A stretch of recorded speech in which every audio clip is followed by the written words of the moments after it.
Hello, everyone, and welcome to another episode of the Pro Crastinators podcast. I'm the best guy ever, and today we've got Hypocrite! You? We've got Ben Saint. I'm a lumberjack and I'm okay. We've got Lethal Aurora Mage. I regret to inform you all that I am once again addicted to Animal Crossing New Leaf. That's a good You swore you'd never do it again! I'm sorry. I needed my fix. And we've got Endless Jess. Endless Jess. Hey, it's Franklin. Come into your house. Hey, it's Franklin. Come in to play. You ever see that level 1 Mafia grunt as Caillou and the level 100 Mafia boss is One Punch Man? Was the middle one Charlie good. Brown? That would work. I guess that would work. Caillou's so fucking retarded. Anyway, hey everybody, welcome to another episode. Fuck that guy. Today we're talking about Fuck Caillou. It was the worst child show I ever watched. I never watched Caillou, I don't think. I guess it was for actual infants. Yes. Well, it was for actual babies. The plot lines were frankly patronizing. I know I have to wipe my butt after I take a shit. Thank you very much. I didn't need to be lower yourself to my level. I'm glad you brought up that topic. This is the topic that I want to touch on. I'm sick of wiping. I'm done with it. I hate it. I hate shitting. I hate wiping. It's a fucking nightmare every time.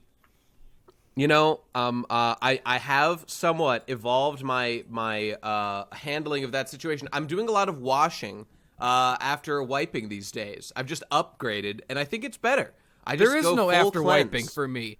Something about, I've got the poopiest shits and the slimiest craps. I'm just never done wiping. The wiping never stops. It's a curse. I can't get off the toilet for hours. It's like they say.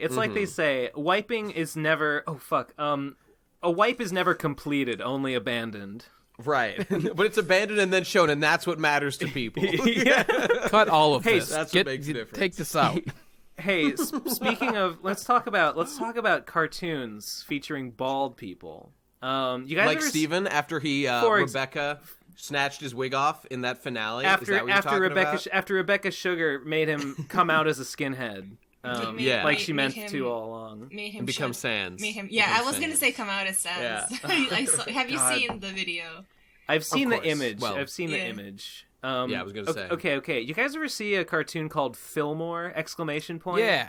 No. Okay. No? Question mark? Okay. I'm Googling it. I think I saw it once. One time on some channel, I watched this cartoon called Fillmore, and it is about a kid. It's like a high school. It's a high school cartoon, but it's like a noir. It's like framed as like a noir detective kind of story. And I saw one episode of it ever, and I thought that was the coolest thing I've ever fucking seen. And then I never saw it again. I was like, for the rest of my youth, I was like, what the fuck was that? Like, when will I ever see Fillmore again? Like, I want to see more of it. Are they even allowed to put black people on TV? This is weird, man. Watch out. Did you guys ever see Ben. Wanehead? I didn't say anything about him being black because it totally doesn't matter. And he doesn't, it's like, I think I was watching some... What are you denying his racial identity now, Ben? You're in hot water, son. I saw some YouTube video. It was called I think it was called How to Black. Oh, and it was about okay. Yeah, it got recommended to me, and it was a guy talking about how to write black characters. And this, the guy making the video was black himself, and he said in his opinion, you don't have to, I think. It's tough because I think some certain white guilty type people would say you can't just write black characters. You don't know the black experience, but you don't have to. The story doesn't have to be about them being black. It's okay if it's okay sometimes, maybe even most of the time, if a character being black or white or whatever doesn't really inform the story much. It doesn't have to be what the story's about. And that's Fillmore. Fillmore could have been whatever. He just looks like Morpheus, and it rules. He does remind me of Morpheus. You ever see Wanehead though? No. Wanehead is there was in the 90s, there was this entire genre of cartoons that were like made by black people specifically for black children. Like, they were like these really ghetto, like urban, like all the characters looked like really racist. Like Fat Albert? Like if a white person had drawn the cartoon, it would be racist, considered though. racist as hell. But because they were made by, they were all made by the Wayans brothers or something. Like every different Wayans brother had their own shitty cartoon series with like these really. How many Wayans brothers are there? I don't know, 3? like 50. Hundreds. Okay. But Waynehead was like this like urban, this like weird. They're kid. breeding. The whole show was about this kid with a club this foot. character design. That's the point. He had a gross giant foot, and that was like he was. Yeah. He called it his big shoe. I remember that one. I don't remember what it was called, but yeah, he had like a foot brace because there was something up with his leg. And the theme song was like, Waynehead, the party's just begun. And like the theme song actually has a part in it that went, hey, ho, hey. Like All right. Okay. All right. there were. I mean, it looks like he's got gigantism of the head and foot exclusively. It's pretty freakish. You ever notice how black people make art that's like really racist against black people and don't seem to notice that they're being racist against themselves? Well, but that's not racist then. Yeah, it's just, for I don't them, know. it's just like isn't it funny how people do this? Which everyone does that. But if you're white, listen, if you're white and you're watching a cartoon by a black person that's about like black kids living It's in already racist there. They're like living in the streets or whatever, not like homeless, but you know what I mean. You look at that and be like, huh. Wow, this is weird in what it says about black people, but this is like they're just writing about people they know, writing about their life experience. I don't know if it makes me racist. I hope it doesn't, but I hated all of these black people cartoons. Like they were all like the Proud Family. The Proud Family is a fucking disgrace. I did not enjoy that show. No, I did It's not. the worst thing ever aired on sometimes the I saw it was TV pretty channel. decent. I wasn't particularly into the Proud Family either. The whole the whole Proud Family is like there's like the dad and like the grandma is like super abusive to the dad, and it's played for laughs because she's like she's sugar mama. She's like it's cool. She's like a sassy black lady, but she's just like an abusive monster who like has ruined the dad his entire life by treating him like garbage and continues to treat him like garbage and emasculate him daily, even as a man in charge of his own family. She's the breadwinner. She's the guy. I hate her. as I always hate in Sugar these. Mama. I want her to fucking die. I want her to just. I always wanted an episode where she succumbed to dementia and ended up in a hospice and died slowly. And all of her family was around her. And the last person in the room with her as she was dying was Oscar, I think his name was the son. And he's just like... Oscar Langley. And like just as she's about to die, he's like, I don't forgive you. And she just... she flatlines and that's it. Yeah. Well, I mean, I think I would have enjoyed that as well. He did get abused, but I think they were trying to paint him, I mean, as they always do, like, he was a fuck-up, like, everyone around was trying to help him, and he just couldn't take their good advice, and just was a fool through and through. Was the Proud Family dad a fuck-up? Yeah, he was like, remember he was an inventor, but like he didn't make any money to support the family. It was all the mom who was like a newscaster. He's an inventor? No, Stu Pickles is an Wasn't inventor. He like a tinkerer? Stu Pickles is the inventor. I was thinking, like, is he like Stu Pickles again? Okay, I might have been confusing that. There's I no do way. A deep dive into the I Proud Family don't lore. remember what he was or did. Yeah. I don't know these American cartoons. Stu Pickles. Now there was a cartoon dad. I know that. He was up at 2 a.m. making chocolate pudding. You're not wrong. Yeah, let's go back to criticizing Caillou and these nice white families that I feel comfortable talking shit about. The only media I saw with Caillou is like with those Go Anime atrocities. Yeah. Have you seen Guile's theme goes with anything? Stu makes chocolate pudding. Well, of course. In time with the music. That's good stuff. Classic. But hey, okay. Remember let's that get episode down of to Rugrats where there's literally a time machine? Is that Yeah, true? they go Are you to sure it wasn't imagination. They go to the No. they go to the toy store, and one of the brand new hot toy that all the kids want is a literal fucking time machine. Okay, That's all pretty right. cool. You know what I realized Yeah. is like But is it actual or did And they at the just end of it, and imagine? they activate an evil toy gorilla that's chasing them around, and the way that they defeat it is they lure it into the time machine and send Whoa. it back, and Oh, send it God. back in time to fucking George Washington crossing the Delaware River. I had that episode on tape. It was Yeah. You liked it that much. I'm guess glad it I was a didn't real imagine. keeper. I'm glad it's not just a fever dream. No, it's real. Okay, hang on. Are you sure that the actual narrative was not that there was a playtime machine that was really fun to like pretend you were time traveling? No, in, you and so the literally kids bought see it in? the gorilla materialize on the river as George Washington is crossing with his troops, and they're That like, could be "What's part that?" Of pretend. I don't think the kids Yeah. were making believe does about like the a- 1-year-old kids were making believe about George Washington and the Revolutionary War. Does a that's painting? fair. Does it like happen where like a painting changes and like, there's a gorilla in the painting? One of the founding fathers, gorilla. Wait, no, Twilight Zone ending. They get the toy. They go to the cash register, and Stu's like, "Here you go. Keep the change." Hands him a $1 bill, and it's got the gorilla on it. That would have been. They should have gone for it. They should have committed to the bit. Oh, I wish. Someone had to Cartoons. Hello, everybody. Welcome to the Cartoon Podcast. We're the reason cartoons are dying. Yeah, that's true. Help! I'm So delirious. speaking of dying cartoons, I want to let's. quickly remember. I remembered one Okay. episode that like I could have sworn was a fever dream for like I don't know, like 10 years of my life or something. When I was little and I was watching Powerpuff Girls, I saw this episode once and only once, and I don't know why they stopped airing it, but like it was something about like Buttercup bullying some kid that kept eating glue, I think, and then he turned into a giant glue monster, and then she had to I think I apologize. remember that. Yeah. Well, why did she apologize? She was doing the right thing by bullying this. Is it because he was stronger than her now and he could beat her up? Yes. He was Oh. a giant glue monster. So she actually, yeah, I think I do remember that.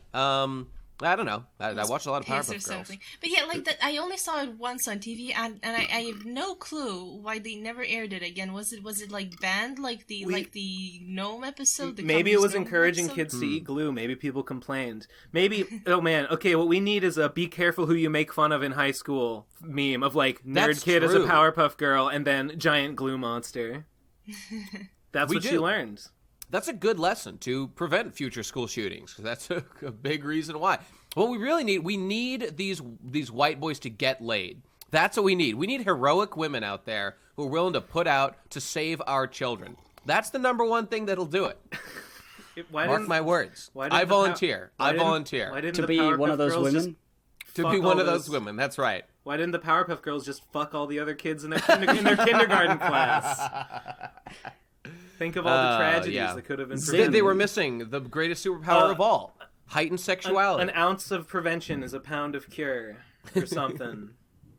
Um, We've all learned a lot here today. Thanks for joining us, everyone, on the Pro Crastinators on the podcast. cartoon cast. Okay, Steven Universe. Let's talk about it.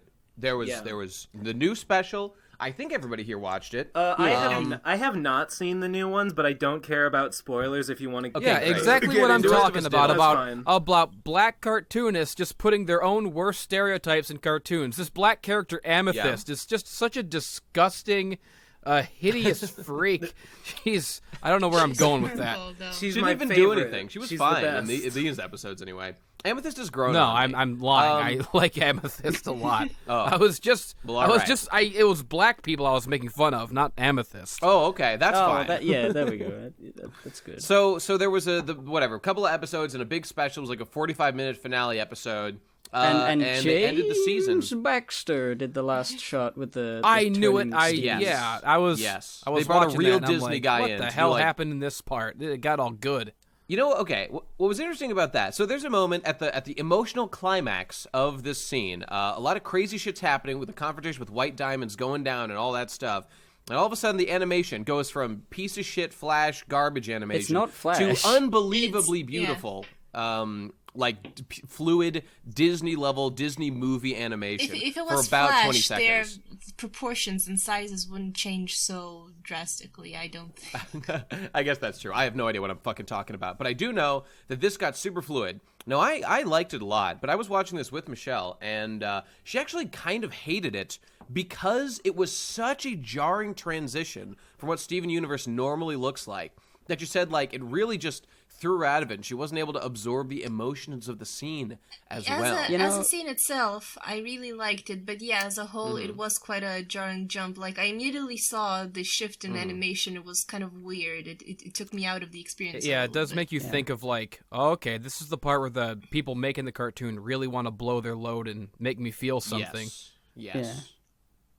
Like, I like the way James Baxter was used in Adventure Time, because it's just he animates a horse, because he's good at that, and it's a silly horse, and you wouldn't even know. Can you tell me who James Baxter is, though? Because I don't know. I didn't look into him, but he's a guy who has worked for Disney. He's done a lot of, like, really good animation for Disney, and recently... you know the bit in the Gravity Falls opening where Mabel is rubbing her cheek on the pig, and it's really smooth? That's him. Yeah.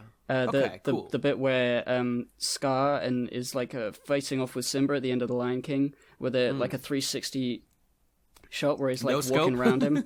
360 no scope. Simba pulls out the 360 no scope on Scar. Yeah, that was him, dude. Okay, yeah, and he's like what's the Hunchback of Notre Dame? He's done a bunch of. He does a lot of like really impressively animated motion scenes. Like the reason he did the thing with the White Diamond in 3D, like woo, like he just drew that because he can, because he's good at that. What if? Right, thinking about Scar 360 no scoping Simba just made me think. What if voice actors, right? Like Jeremy Irons, like for example, Jeremy Irons just starts a Twitch channel and just starts like streaming games as Scar. But some people do that, I think. Yeah. Some people, like, not actual voice actors, but I kept being recommended, like, a few years ago, like, by a person who kept doing Fluttershy voice and pretending to be Fluttershy, and she's playing games. I've seen that. The Scout voice actor for TF2 has done that. Oh yeah, that's cool. It's like the evolution of like an Ask blog or something. Instead of like drawing this character, you're just RPing him on Twitch. I don't know. I'm not sure if he streamed or recorded, but I heard like the voice actor for one of the Overwatch characters, the High Noon one. What's it? The McCree. Yeah, McCree. Yeah, he would troll fellow players and would just scream High Noon in voice chat. Nice. So he played. That was like they'd be like, "Oh shit, he's using his ult," but no, it was in fact a ruse. Respected him a lot more before I knew that he also plays the game. Yeah, me too. Maybe he only plays it to troll people. Who knows? So, okay, let's talk about the ramifications of this Steven Universe special, because the big thing I saw a lot of people talking about it, and I feel this to a degree as well, is like, what is there even left to talk about now that this is done? People, this is spoilers, so if you don't want to know, fair enough, skip ahead or whatever. It's done. White Diamond is redeemed. She's on our team now because they had the emotional thing. What I think, because I felt I'm way behind. As well, I'm totally behind.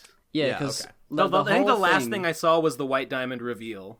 Yeah. Okay, fair enough. I mean, she looks good still.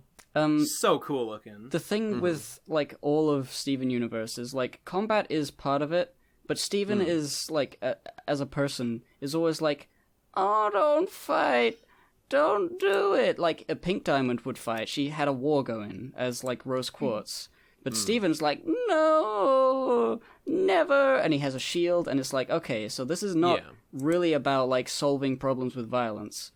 And I guess the thing that happens next, after, like, White Diamond is redeemed, kind of, or definitely, is, like, changing Homeworld. Like, I think, instead of having the climax be a slugfest, which would go against like the point of Steven as a character, it would be the finale would be, you know, changing the universe for the better, making Homeworld better, doing all this stuff. Because all they've done really is they've like, what do? They got the gems that were like fucked up and they healed them, and then that's it. And the cluster's still there, though. Everyone's happy. They haven't really touched upon the cluster. The cluster, yeah, they've got to do something about the cluster. They've got to heal it or, like, turn it into a big, giant guy. Me and Biter joked that because I heard that there might be a sixth season, and we were like, well, what are they gonna do? Because everything's so wrapped up, and so we joked that the whole sixth season is just them separating and piecing back together the cluster. Every episode is basically them doing a jigsaw puzzle. It's Minecraft. It's Minecraft. You go in there with a little pickaxe, you chunk a bit off, turn it into a guy, keep going. Please fact check me, people, but I believe what I heard was that we know there's a movie coming in, I think, September of this year, and I believe that there's also a sixth season. That's what I was. Yeah, that's the rumors I've heard, but I'm not sure if it's true. I don't know. I don't know if there's any confirmation of anything other than the movie. Okay. The movie's for sure, though. So let me just say my thoughts in general, which are that. So I never expected would I have liked a little more fighting? Sure, never hurts. But I was satisfied with what we saw. We finally saw, I think it was it Obsidian? The fusion Obsidian of all cool. of the... Obsidian was the final. We saw the 4 fused gem guys. Did you notice Obsidian was the temple? Yeah, I did. The temple. I was expecting it to be the temple because I knew the moment... I'm stupid. I'd heard that theorized on. Oh, it has to be. I'd heard that theorized on way back, even around season 1. Damn, I guess everyone was ahead of the curve, and I was the only one who was excited about that. I liked it a lot too. I thought it was really good, and I liked her coloring. I didn't expect it to be colored that way, though. That was black with lava under it and all that cool stuff with a big old sword. It was dope. It looked really cool, and I was very happy with it. Doesn't get to do very much, but that's okay. And like we were saying, the emotional climax or the climax wasn't a big fight. It was literally Steven talking to White Diamond and convincing her to be a good boy. But beyond that, it was convincing White Diamond that whatever, people are imperfect, nobody's perfect, so you shouldn't be so strict on everyone. You have to accept people's imperfections. Okay, fair enough, whatever. Rarity. If you opened your heart a little bit, you let people into your world, we can help bear your burden. You don't have to be perfect all the time. Yes, and that was fine. Dear that was Princess fine. Celestia, today I learned that I'm Steven. Well, let's before we get to that, let's just say that. So when White Diamond she fucking kills everybody else, and it's only Steven left.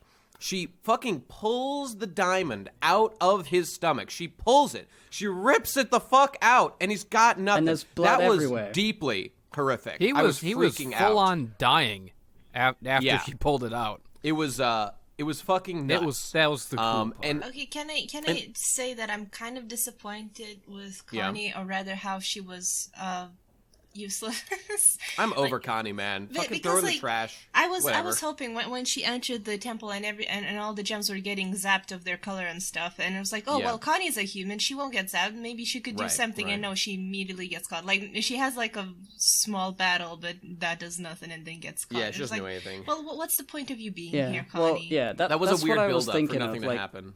The whole Connie thing, it's cool that Steven confused with her, then he becomes tall. Then the sword looks the right size, and the shield is in his other hand, and he rides lion, or Sklir, rides lion, and it's the coolest, that's the final battle mode, but Connie was just there, and she didn't do that. I don't know why. The series kind of built her up, it's she learned how to fight and stuff, well, but what's the... Okay, let me just get into my point here. Okay. So everything about Steven Universe, every single conflict has been predicated on the fact that why do people fight in the real world? People fight in the real world because they want things from each other, and they can't just get it given to them instantly. They have to take it by force, and they can't come to a compromise, or they just don't care to.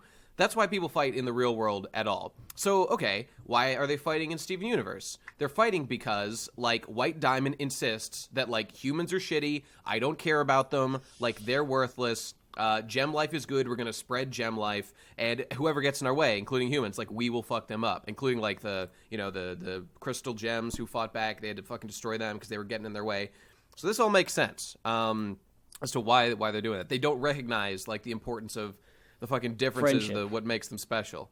So White Diamond is convinced finally that is not the case by the big emotional climax where she rips out the gem from Steven, and the gem itself of Pink Diamond, like, she was expecting it to just become, actually, what me and Michelle were thinking was that, oh, now we're going to get Steven and Rose Quartz. She's not even dead. She's just coming back. This is going to suck. But no, the Pink Diamond itself had been changed by the existence of Steven. We thought she was back.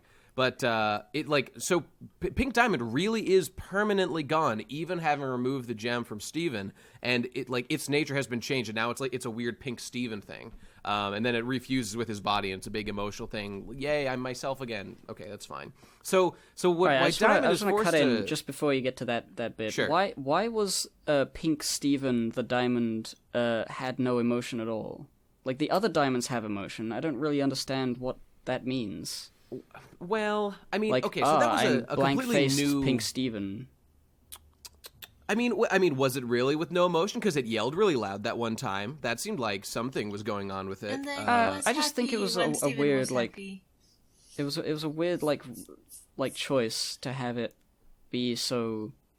Because, like, what I else think are you it's supposed to because- take away from that other than he has no emotion? No, I think it was just sort of a shorthand to show that it's incomplete without Steven. I agree. They're like two Yeah. halves No. of the same thing, and Yeah, that's why maybe. when Steven got happy, so did the pink Steven got happy. They all got in sync. Yeah, I think that's right generally... brain, left brain. I think kind of. the episode was kind of shit on the whole. Yeah? The more I think about it, because like a lot of the dialogue and ideas in this episode seemed like weirdly on the nose, even for Steven Universe. Like it felt like all the criticism that people have given the show, like how it like shoves like its LGBT thing down people's throats. It felt like they heard the criticism and then doubled down on all of it for this. Well, there's big no way they're finale. going to change that shit. That's what the show No, is. I know they're not going to change it, and I've never really had a problem with it. I've been a stalwart Steven Universe defender, but some of the dialogue in this episode was like excruciatingly on the nose. Like when they go, "She prefers to be called Steven now," and it's like, just shut up, shut the fuck up.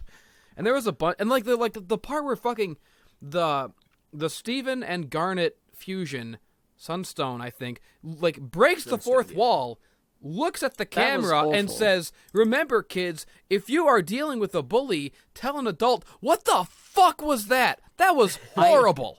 I couldn't believe what I was seeing. Character. It was a joke, but I don't get the joke. Like, I really don't. I can't understand what the joke is. Did that literally happen? That literally happened. What? Steven fused with Garnet and made a new gem, Sunstone. I thought Sunstone looked was cool. like, oh, she's wacky, and like she says, huh. And then she goes to the camera, she breaks the fourth wall. So like, oh, her joke is that she's like, Deadpool. She breaks the fourth wall. She's And she says after school. I mean, I guess like commercial. if they had, Oh my god, Sunstone is fucking awesome. She looks Right? great. God. But goddamn, like if She they did had suck, done though, as that a bit, person, as a if they had done that personality. bit twice, then I would have accepted it. Like, okay, it's like her thing. Maybe it's because Sapphire's in there somewhere. She's like aware of things. Yeah. But like because they only did it once, it was so insanely jarring and weird. Like she's just giving this, like they're literally fighting. First of all, I agree. And then in the middle of the fight, like she's going, "I'm gonna beat you up. I'm gonna beat up White Diamond," and then looks at the camera and goes, "But kids, if you have a bully, tell an adult." And like I wanted to shit. I just wanted to empty my bowels in an instant.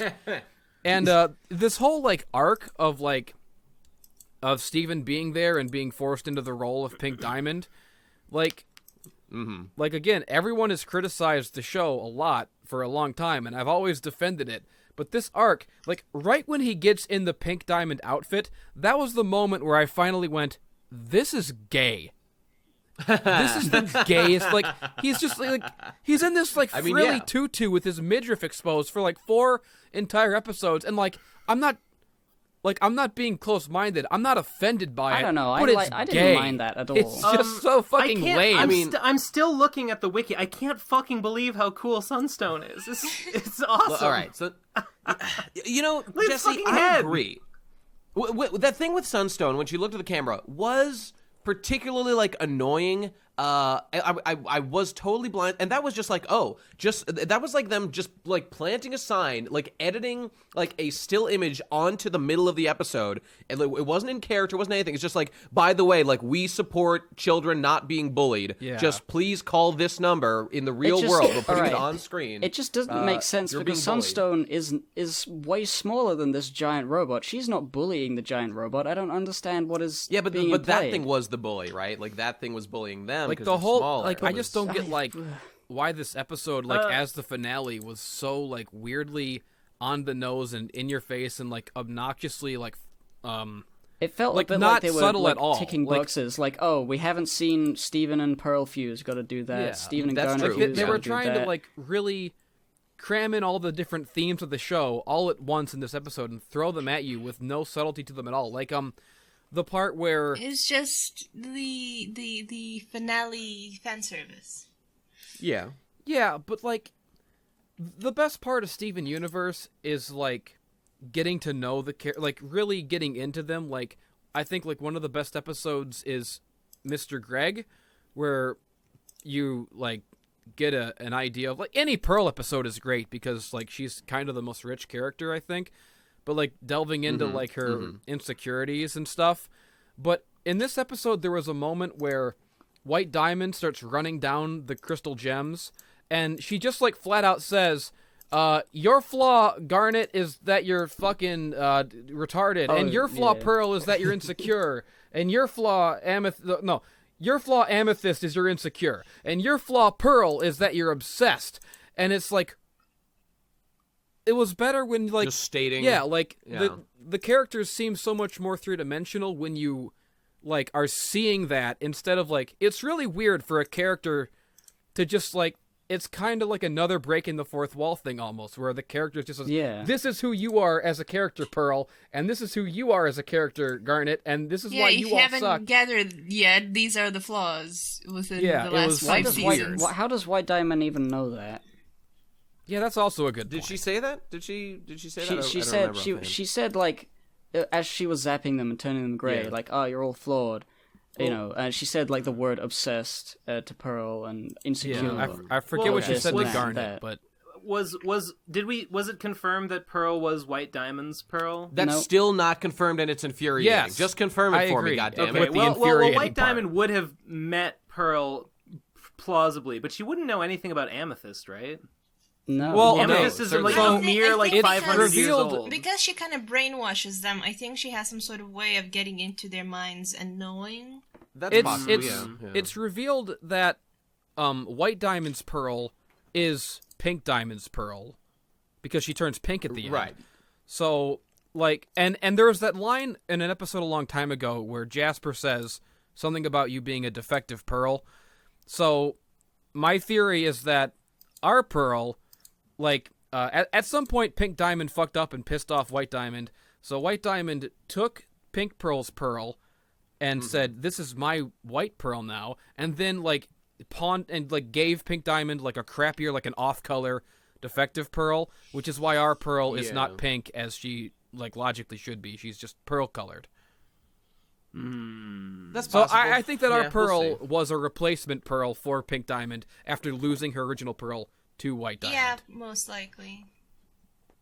All I'm saying is, if it is in fact revealed, as I personally suspect, that our Pearl just was straight up White Diamond's Pearl, although, like, are there more than 4 pearls in the universe? I would imagine so, right? But anyway, like, assuming that our Pearl was White Diamond's Pearl, there are many, many, many times when it would have been relevant for our white-ish Pearl to say, by the way, guys, I was White Diamond's Pearl. I have some information about her. I can, like, tell you some info on her. But she has not done that, which is weird if she is, in fact, her Pearl. Yeah, so I don't think she I was don't think she was White Diamond's Pearl. I think she was just, like, literally a defective, off-color... Yeah, like a spare piece of shit. I mean, don't okay, think, if she I'll was just an say for the off-color, record. she would have been destroyed because there's zero tolerance for I guess that's off-colors. also That's true. That's true. Well, never mind. It makes no sense and it's stupid then. I'll point out just for the record that so every Pearl has their Pearl on the same place on their body as their corresponding diamond. And White Pearl, our Pearl, does in fact have a forehead pearl, just like White Diamond has a forehead diamond. So it seems likely that they are in sync, but again, not confirmed yet. Maybe she was cursed to not be able to say anything. Like I mean, that is established that is a thing that happens. Well, so one thing about the episode that I did really appreciate is that Pearl, our Pearl, the real Pearl, has now permanent cool jacket. That's true. Big old shoulders. Yeah, wait, so really? now she gotta look this up. Now she can drive around and fuck that lesbian and I like girl that from earlier. because finally I like that because every time that they regenerate, their outfits do change. But this is the first time that it's looked like to me, or seemed like, the physical change is like a tangible manifestation of actual character development. Because that episode where she wore the jacket was an episode where she actually developed as a character. So now that she has the jacket as part of her permanent look, it feels like sick. Yeah, Peridot is Cabana. The jacket is cool. Peridot has Kamina glasses that she doesn't deserve and didn't earn. So and fuck off. Also fucking Peridot has Kamina glasses. Well, that's what I'm saying. She's the one. She's the one. No, and Garnet.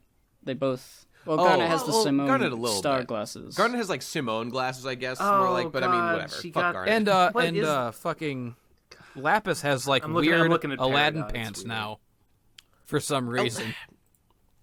God damn it, Lapis! You looked way better before. Go back to your dress. What's the deal with Lapis? What the heck is she? And Lapis is the worst character in the show. She's in my humble opinion, strange, and I still don't really understand who she is. Agreed. Me too. And that's a problem. I kind of like Lapis, but the thing is, I can't describe why. She's like vaguely depressed and confusing. I wanted to like her. Know. She looked really cool. And I was on board. Like when I first saw her, I was like, "Ooh, Lapis! Oh, cool." It was just she's sad. Nobody else on the show is sad. I'm into it. She was just written like a bit different a few too many times.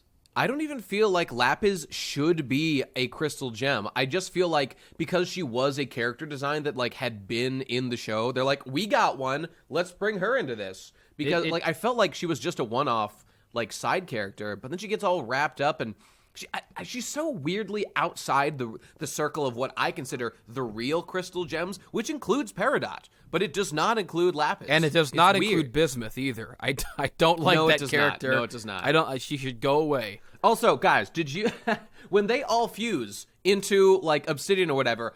Notably, they just are like, let's just not fuse with Bismuth. Let's like we don't want her like mixed up in our like hot Obsidian thing. Why didn't they fuse with Bismuth? What's wrong with Bismuth? I looked up Obsidian and like she's like a lava creature and she like forges her greatsword out of like the lava in her third mouth, which is fucking awesome. So I saw that. Awesome. I assumed that Bismuth was in there, but no.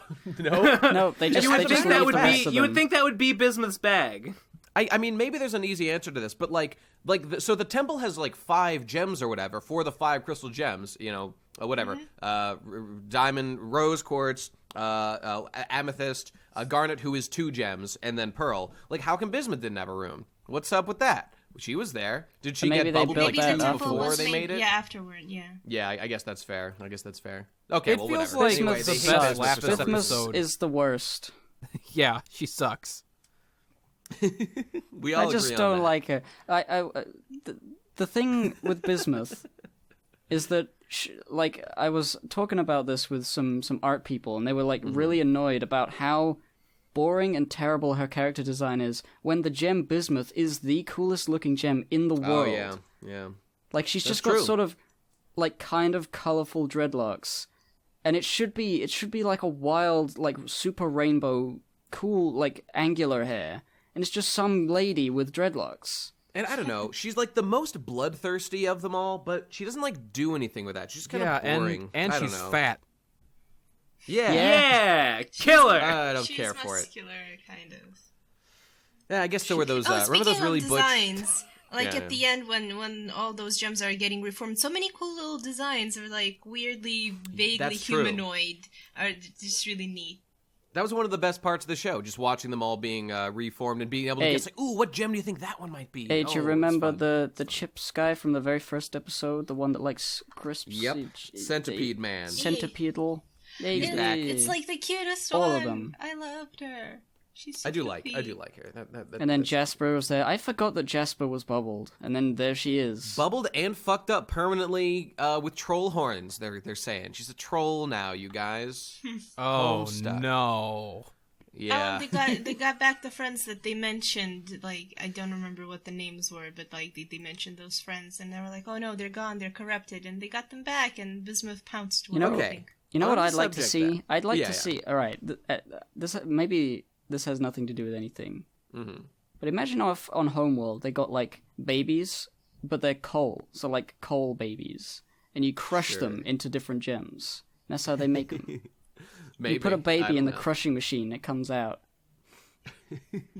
Okay, on the subject of saving all the corrupted gems at the end, let's talk about like consequences for White Diamond's genocidal campaign throughout the stars that the other diamonds, that by the way nobody even cares about, like Blue Diamond and Yellow Diamond, absolutely participants in these genocide crusades.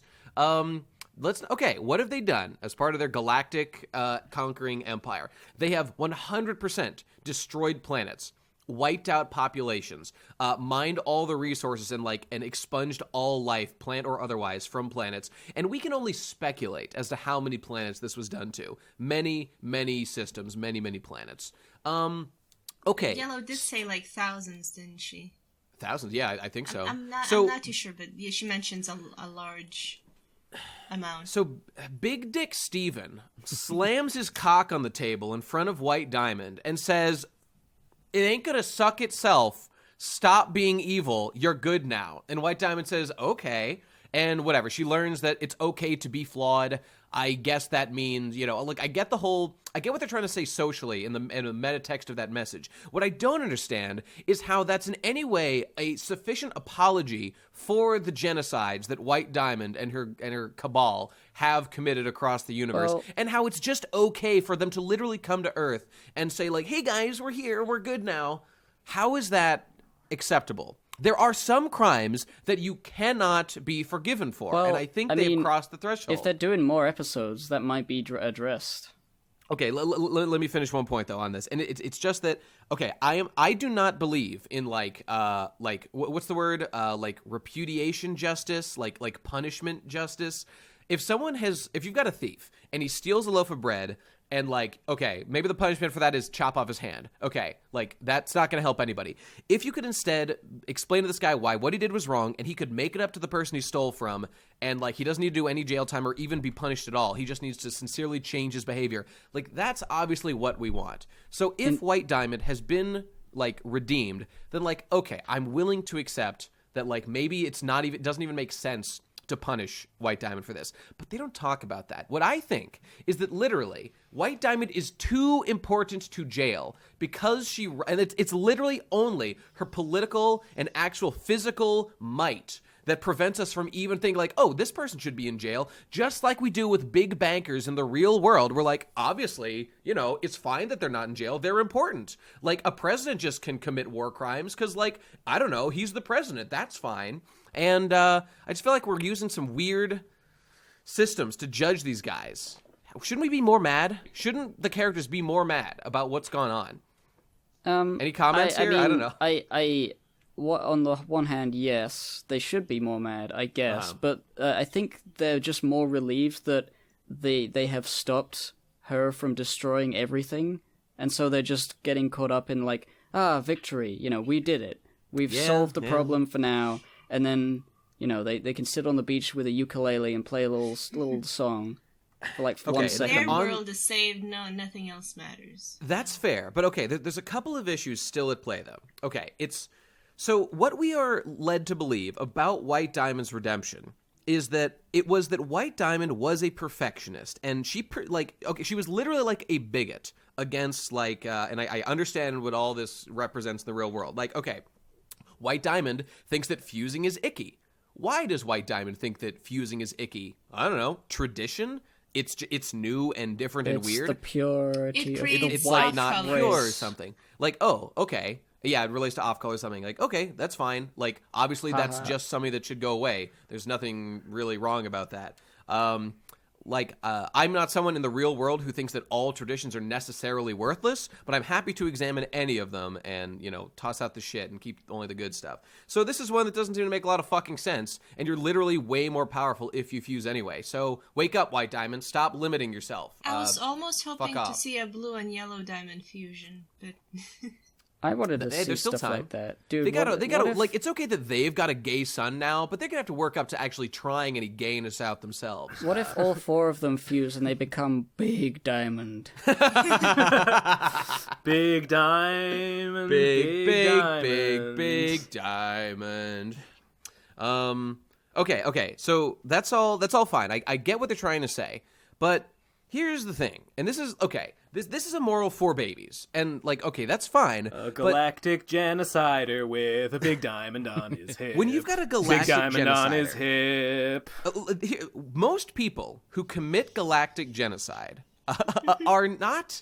They didn't just like fall we all into know this one. position. We all know one. Okay, all right. Like, I'm trying to really take the story and give it all the credit that it's due. Like, okay, why was Hitler like a bad man? Probably things like he was poisoned into thinking that like the world was persecuting the German people after their experiences after World War I. Like he had I think personal run-ins with Jews that made him hate them and make him think they'd be a great scapegoat. Okay, like fine. So he had like some baggage that made him an evil guy. Understandable. Like what makes White Diamond like an evil person? One, she like wasn't accepting of like new thoughts and what people wanted to do with their lives. But also, let's not forget the fact that Homeworld is literally falling apart. We see Homeworld and it's like being destroyed. I was kind of under the impression. Look, okay, this is how you write Steven Universe in like I'm not even saying it's better, but like a more realistic thing. It's a thing where like what I was hoping White Diamond would argue, and this didn't happen at all, was like, okay, I'm White Diamond. The reason that I'm so strict on everyone is because Homeworld is literally falling apart. Like, our society is crumbling right now. The way that I maintain structure and order for, like, all my billions and trillions of, like, children that are, like, under my command and, like, they're my responsibility is I impose these rigid social structures to, like, keep things in line so that things don't, like, spiral off like they did when I gave Pink Diamond too much leeway and it caused that whole crystal gem shit. And then we had to go mop up that. Like, people don't just become a dictator for, like, no reason. They do it because they generally either think that it's for the best, whether they're right or wrong, or, like, they just crave power, and they find whatever way they can get it. If White Diamond just craved power, she would be evil, and they would, like, have to fight her. So, obviously, they weren't going to do that. So, like, I just think it would have been way more interesting of a story if they deal with what, like, actual dictators do, and it's a thing where, like, this is just the way that she controls her society and makes sure that, I don't know, it runs fucking smoothly, but, like, that, and then it would be harder to convince her, but no, it's just that, I have just this purity thing, but then she sees, oh, wait, I have emotions sometimes, too, even I'm not perfect, maybe I can allow these people to be different. Well, I'm wondering about that, because, like, the blue and yellow were talking about, oh, do you remember White Diamond when we used to have fun picnics and we were all happy friends? And, like, they didn't necessarily mention a thing that changed. That's true. But, like, I feel like That's there is true. a thing that would have changed. Like, oh, and then the event happened. But we don't speak of that. The event was the Pink Diamond, well, the Pink Diamond's quote-unquote death, or, like, the Crystal Gem Rebellion. Because they say that before Pink left, like, they used to have fun together, and that's the only notable event, like, in Gem history that we're aware of. So it's kind of a guess, but it seems fairly reasonable, I think, that, like, something about Pink Diamond leaving and, like, quote-unquote, well, I guess being murdered, and, like, Gem's betraying them, in their eyes anyway. Maybe it just made White Diamond think that, like, maybe this plays into what I was saying, that, like, when I give them too much freedom, bad things happen, so let's fucking, even tighter than before. It could be that. It could be that, or it could just be that, like, White kept Pink around and didn't let her go on, taking over a planet missions. Because she liked having her around, and when she was gone, she just sort of... Well, it's weird. We just don't know enough about White Diamond. I'm imagining that they were all younger, and, like, White Diamond was the eldest, and so she took up the mantle of being perfect so that she could set a good example. There was, like, a line or two. I don't remember what the lines were, but it was... the White Diamond said, and because of that, I assumed for a split second that, like, Pink Diamond and maybe the other diamonds the colored diamonds are kind of like parts of white diamond that got separated from white diamond, so she could Let's be talk perfect. about that, because that was a little confusing, and I was also wondering about that. White diamond does say that, like, she does say things, like, literally she says that, like, blue diamond and yellow, like, are part of her, and that pink is also part of her. I think that was more metaphorical, in the sense of, like, they are aspects of myself, like, emotionally, but I, like, whatever, blue is, like, sad, and white, could be sad, but I, like, control that in myself. Yellow is, I don't even know what yellow, angry. Like, angry, and I, repress that in myself. I'm calm all the time. And then like the thing that happens to isn't white, Yellow Diamond isn't Yellow Diamond all about having no emotions? Like, no, she's actually she's pretty angry. Intense. Well, okay, yeah, but remember there was that episode with Peridot where like she loves Yellow Diamond, but then she talks to Yellow Diamond and she sees that Yellow Diamond isn't as like perfect. Like she sees Yellow Diamond get mad on the communicator, and she's like, "Huh, she's not as cool as I thought she was. She's not perfectly logical after all." Well, I guess White Diamond does attempt to make everybody like logical and not overly emotional, I guess. But I suppose Yellow attempts to do that, but isn't as good as White Diamond. Yellow is trying to follow White's orders to the T. She did say, like, I did everything and did everything perfectly in your name because you requested it. So she's sort of like trying to be like White Diamond, but she's obviously not White Diamond. I'm still wondering. This has not been addressed or even close to answered. Where did the diamonds come from? What is the origin of the gem civilization to begin with? It's the coal babies. They started as the coal babies. You get crushed by Maybe, I don't even really Minecraft Steve in his galactic Minecraft crafting bench. Look, I don't even need like a real answer. The only reason I ask is because I literally want to know more about White Diamond's backstory as a character. Like that's why I'm asking, not because I need all the lore all the fucking time. But like so in various things up to this point, at the end of the special, we see a preview for the movie, and there appears to be a red gem like rotating, and people have theorized maybe that's Red Diamond, like maybe this person is the one even above White Diamond, maybe this person is the real origin of everything, or maybe it's just a split off thing all that's the way unrelated, up. Or maybe they're not a diamond at all. I mean, who knows? Could be anything. Diamonds all the way up. Diamonds all the way down. And so I guess I'm just gonna say that so far I'm not really it's not that I'm not satisfied with the story, it's just that I've unfortunately recognized that this story's moral is just something that I kind of already know and isn't really for my age demographic, and that's fine. It's just unfortunate. So it's not that it's like bad, it's just the thing I'm most interested in they don't really want to touch on. And that's okay. It's just a different story, I guess, than from what I want. But maybe with the movie and this possible next season, there will be some of that. Because just to be clear, Steven Universe is actually like the only show that I go back to and just watch episodes from randomly because I just really enjoy the atmosphere. And those queers can make a goddamn show when they put their mind to it and make a comfy-ass atmosphere, and I really like it. So this is not, I'm not even trying to be that critical of the show. It's just when it comes to like intergalactic conflict and like the origin of like why civilizations act the way they do, that's when my Starfleet senses start to tingle and I get a little excited. Who would have thought that this show that I value so much for its comfy, down-to-earth atmosphere would stumble out of the gate when it comes to intergalactic politics and war crimes? Well, I mean, that's the time when, like, they can expand the scope a little if they choose, and they chose not to, and that's okay. But that's it. That's all I got. I want to fuck Pearl. I want her to take off her pants. I want her to regenerate with no pants on. I want to fuck her.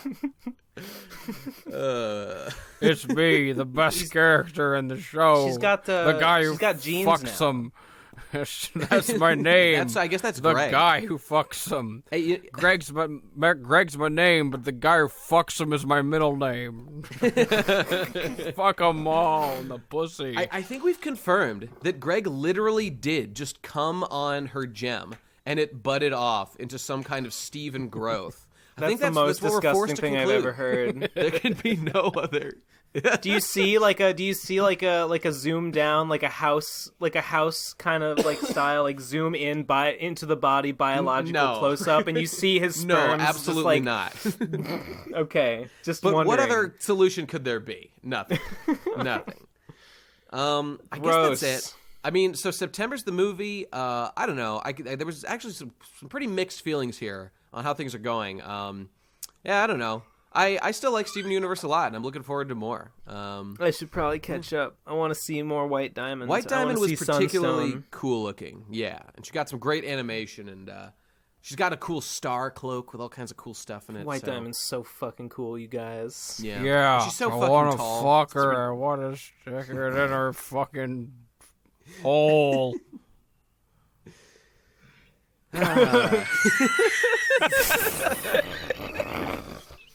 If you came on White Diamond's diamond, would it grow like a white Steven Universe? Is like that what you would get?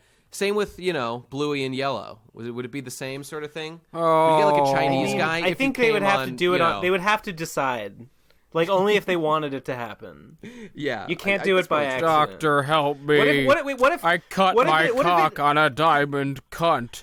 What if it does happen and they don't have to opt in? Like, what if it's like semen is just to a gem as like water is to the Wicked Witch of the West? Exactly. Wasn't it like you confirmed that Pink had to grow a womb?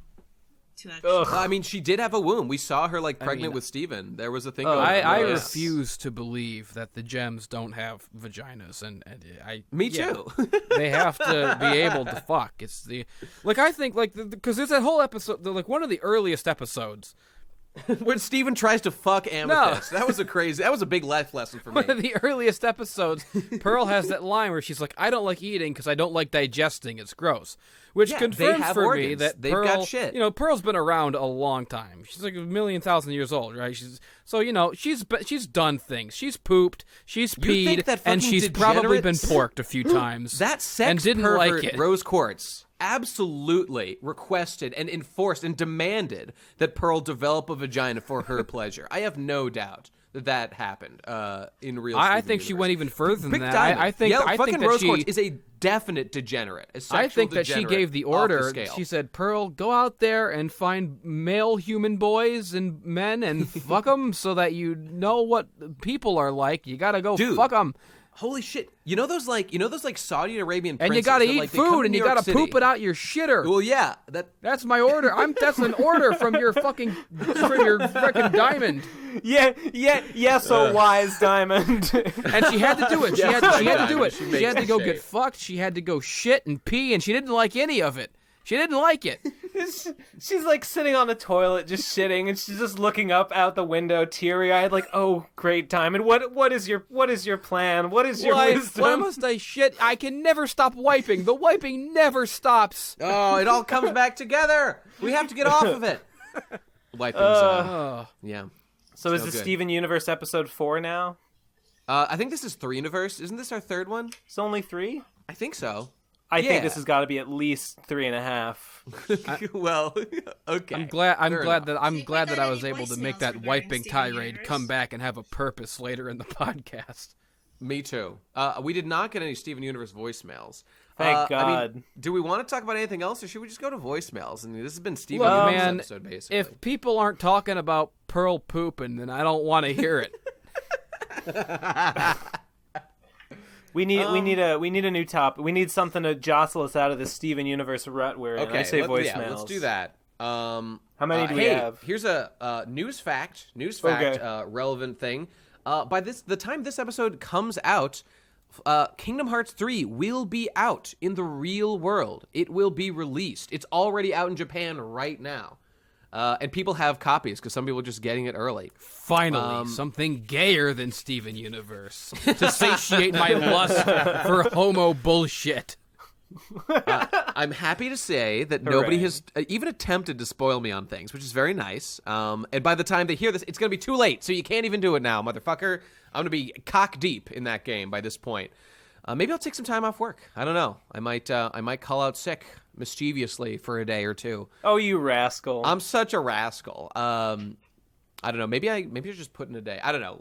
The point is, I'm going to be playing a lot of fucking Kingdom Hearts, and I just want to take a moment on our platform here on the Pro Crastinators, and please play the fucking main theme of Titanic in the background. No one. Just to play it in your mind, ladies and gentlemen, as we recognize the friends we lost along the way. And by that I mean the people who used to care about Kingdom Hearts but are completely fucking out of it. I have several friends who said they would buy a PS3 specifically for Kingdom Hearts 3 when it inevitably came out on the PS3. And we are like a year or two away from the PS5 right now. It's right around the corner. It's been, but they did it. It's been 13 years. 13. Wow. Just for the meme. At a certain point, they were like, okay, relevant. we're past 10 years. Let's just go to the meme. Let's make the meme happen here. And I guess they did it. But there's no way that's a coincidence, right? That has to be intentional. God, I hope so.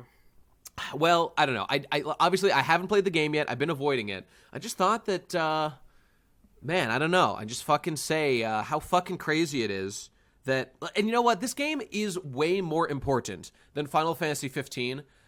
Because, I mean, whatever, I played 15, didn't love it very much, but this game is an actual real continuation of the same story that I started playing when I was like 11, and I feel pretty nuts. I haven't played a Kingdom Hearts game since Chain of Memories, but... You haven't played 2? You never played 2? Well, oh, wait, no, 2 was after... Okay, yeah, then okay, 2, okay. I guess, then 2. I haven't played a game since 2. My child self is screaming at me, you gotta play 3, but, like, I haven't played any of the other games in between. Would I... I mean, I'm gonna play it, and I haven't played any of those games. I don't fucking give a shit. I probably... I mean, I don't have... well, I think I have a PS4 I mean, I have no hope Maybe. or delusions that the story matters in Kingdom Hearts at all. I basically feel the same way. The part of the Kingdom Hearts story that matters is, like, the emotional part of it. Like, in the first game, he's just trying to get back to his friends. And in the second game, he's still trying to get back to his friends. In the third game, you know, and probably still, I don't fucking know. That's the part that matters. Everything else is just bullshit. Kingdom Hearts 2, I mean, yeah, they could have ended it at Kingdom Hearts 2, and just, it was a perfectly clean ending right there. But, you know, they wanted to do more, and that's fine. They had things to explain, legitimately, so they planned that. The real story of Kingdom Hearts is that Sephiroth is standing on a cliff somewhere being gay for Cloud and waiting for him to show up so they can have a gay fight and that's true. A sword fight with their dicks. That's every game. Since the game isn't out yet, and I haven't played it, this isn't really a spoiler, but just, I heard that there just is no Sephiroth boss fight in Kingdom Hearts 3. That's what I heard, and like, that makes me not I don't know if that's true. That would be so weird, because, like, don't they want to push the remake? Okay, well, here's like the thing, tradition. and this is where things get a little bit scary. I think that they're planning that as DLC. That's my fear. This is my fear. And, you know, like, okay, so I still find that weird, because I would think they would want to push the remake. I would think they would include that just for that. Wait, what do you mean the remake? Of 7? The Final Fantasy right, 7 remake. Of course. Yeah. That makes a lot of sense. Yeah, good fucking point. That fucking remake is in rough shape right now. They recently, like, completely scrapped all work, I think, and started over. No fucking way. You know what? I might be confusing that with another story, but at the very least, we have not heard any positive updates. The only years. DLC that Kingdom Hearts 3 should have is fucking, like, Sora goes to Disney World and he goes in the princess room and Elsa's like, "Do you have magic hands?" And he fucking gets a cold hand job. I don't know. That sounds good. I don't know. I've just heard a couple things over the grapevine, but like when Kingdom Hearts 2 was weird. I mean, because they released Kingdom Hearts 2, right? And then that was a standalone game. It had all its stuff. Then they released Final Mix, not in the West, but eventually it came out in the West 10 years later. But they did in Japan. And like, I'm like, is it worse to buy DLC or to like buy an updated version of the same game?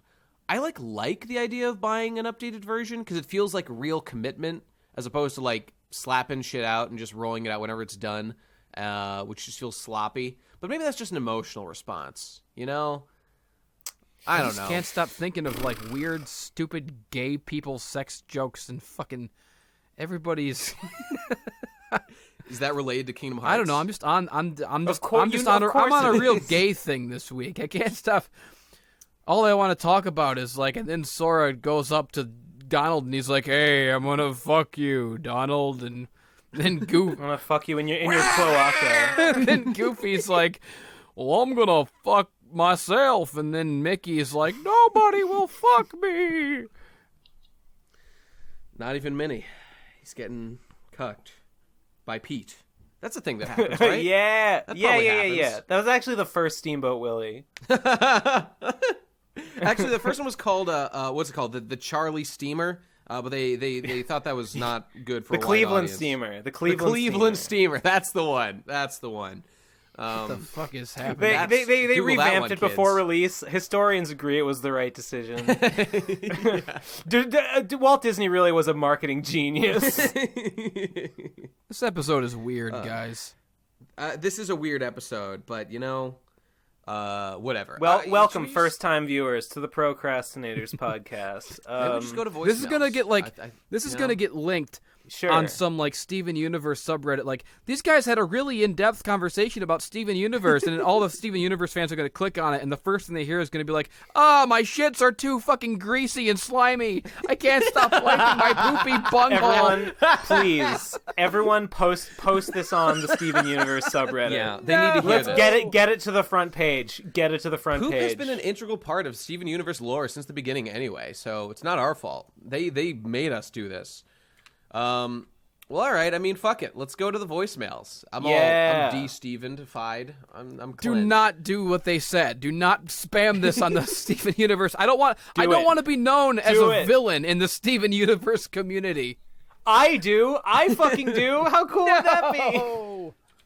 We're the real bullies. Listen, luckily, I already burned all the bridges with my fellow pony tubers and my fellow pokey tubers. It's time to that's true. burn it with the I Steven Universe. and disavow luckily, guys, everything I've the said on Steven this Universe fan podcast, base- except the funny things and the stuff about fucking Don't worry Pearl, about it, which I Jesse. mean One day I'll seriously. burn bridges with my fellow poo tubers as well. poo tubers. The Steven but that's Universe fan base far has away. been inoculated already with explicit instructions from Sunstone to not deal with bullies, to just say no to bullies like us. So no matter what we do, they're fine. They're going to be fine. So don't worry about it. Universe fans, we're the bullies Sunstone was warning you about.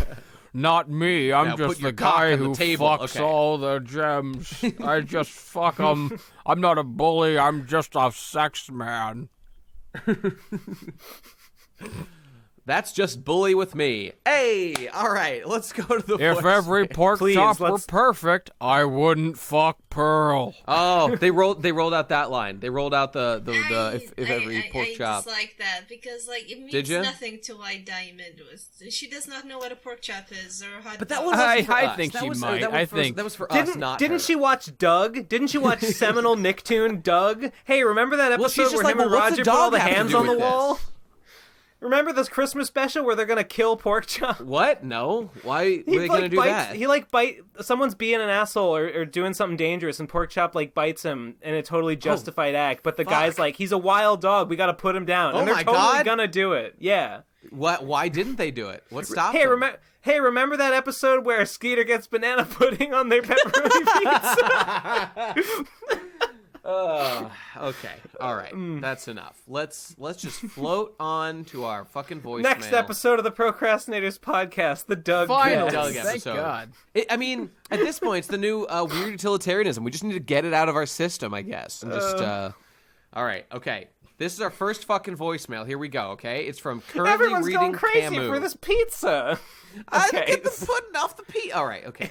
Go. It currently reading Camus. You're on deck. Play. I know it's a meme, but I really hate the phrase friendship simulator.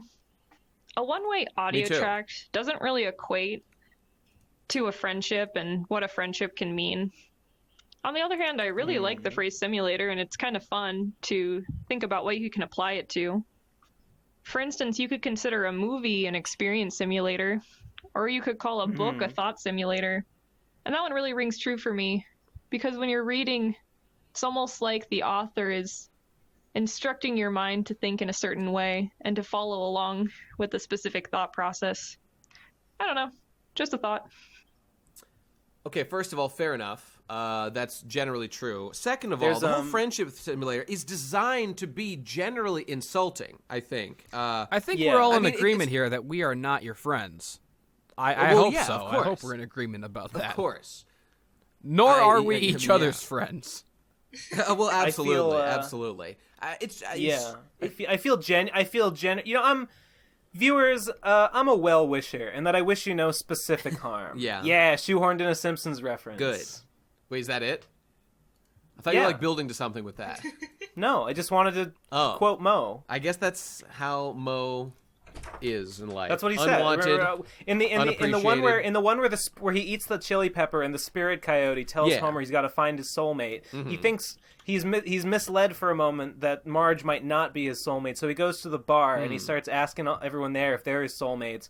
And Barney's like, "Nah, I'm more of a chum." And Carl's like, "I'm an acquaintance." And Lenny's like, "I'm a something." And Mo says, "I'm a well-wisher, and that I wish you no specific harm." And then our dad would say that to me all the time. He really liked that quote. He really liked that quote.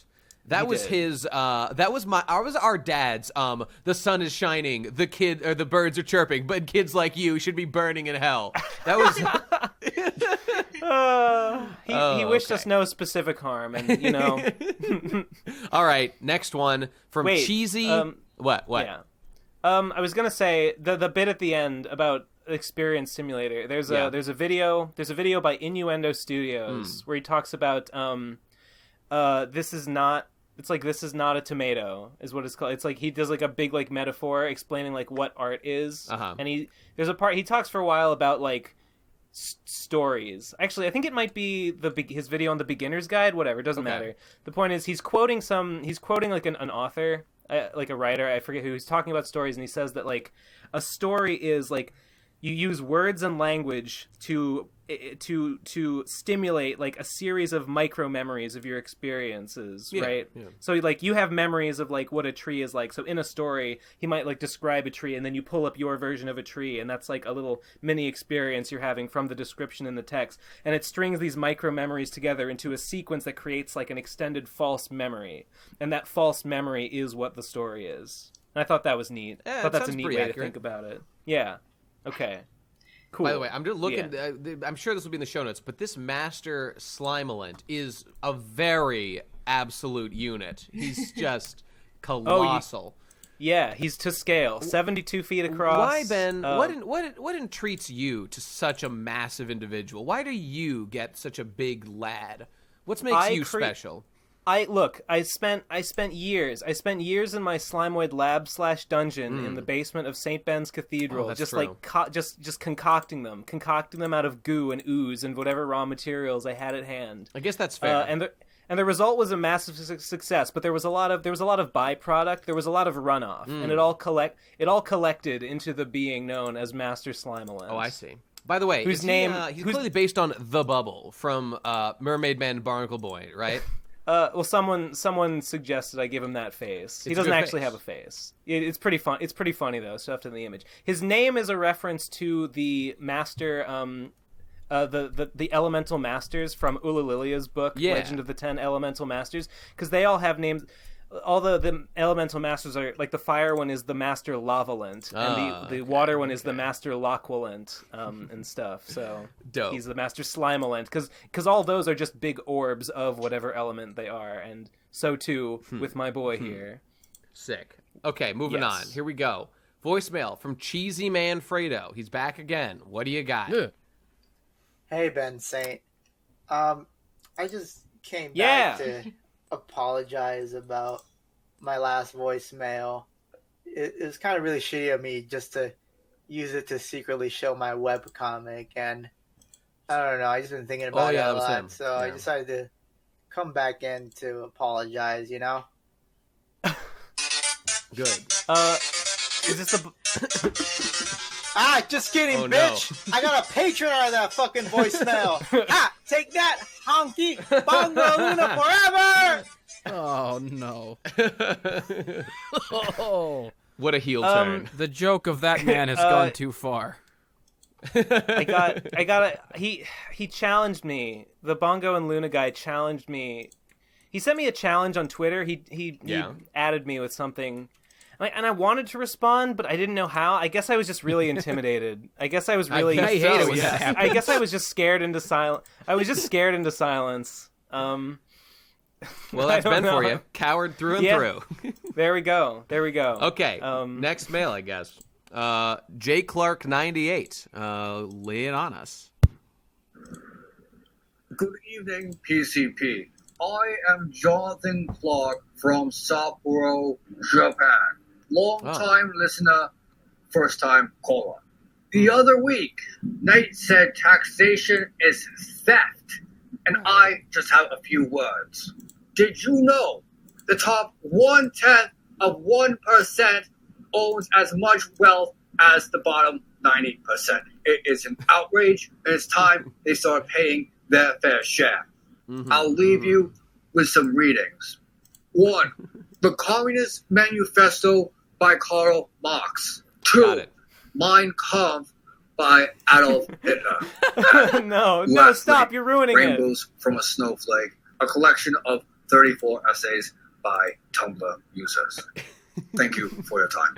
Well, adding those to my recommended reading list, of course. I'll let you know. I think you have a lot. I think you could learn a few things, Nate. I think I have many lessons. I think you could. I think you could expand your horizons in all. I think you need to. I think you need to be more sympathetic with the plight of the working man. Indeed, and of the I guess.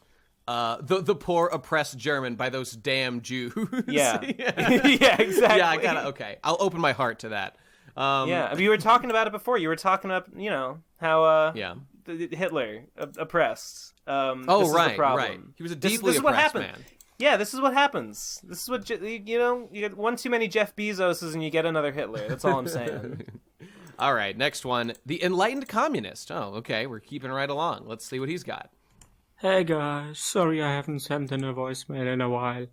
I was real busy jerking my gherkin and I've been wondering... That's my favorite opening. Do you still get messages about pony stuff? And how hard was it to transition away from MLP-related content? And has your pony past had any effect on your current career? Any thoughts? Well, I don't remember any pony voicemails.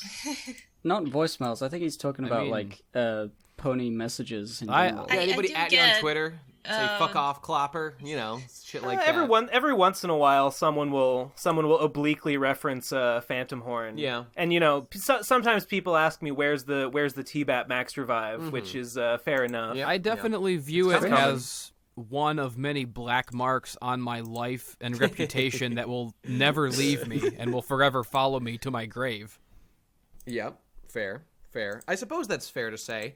I get very little of it. Once in a while, I'll get like a keg standard, but pretty much like Ben. Nothing I almost had to get beat up by Misanthropony that one time. That's true. But I managed to talk my way out of it. It's weird. I haven't really got any of that from anyone. Like my old pony videos occasionally still get comments about haha, they said the word no a lot. Those really old ones. Yeah, those great ones. Yeah. But I don't get current fans saying haha, give and take. You're a pony, haha. I don't get any of that. Well, it'd be mostly, I feel, people, people who dislike or hate pony stuff for whatever reason, trying to be hey, remember this embarrassing thing you did? The only people I get doing that is you guys making fun of me for being on Analysis Anarchy. Indeed, that's true. Oh, well, I've come to accept that is just really funny, and I don't mind. It is. I don't even mind it. That whole comparison of Danny DeVito being you, Ben, versus me being Arnold Schwarzenegger in that brothers movie. Okay, the thing is, that's true, but in an intellectual capacity exclusively. When it comes to specifically the choice to be a part of or not be a part of Analysis Anarchy. That was it. That was the defining moment of my arc. Indeed. And I picked a side. I picked a side, and I could never go back. That's it. But I mean, I guess for me, I really did just make a hard draw. I mean, I remember agonizing about should I use TBAP to should I put videos on to be I've got a new channel, guys, come watch me. I was just fuck it, nah, whatever. I think you made a point, Ben, don't don't link to my stuff. Don't link to my other stuff from TBAP. I was very concerned about my ability to not just be a pony guy forever. I was concerned about that. But it worked out pretty well. I suppose it's fair to say, would it have just gone better? Would it have just been a faster growth, like what Digi did, if I had used that? But I don't know. I'm not worried about it now. Obviously, I doubt it would have made a big difference in the long run. Yeah.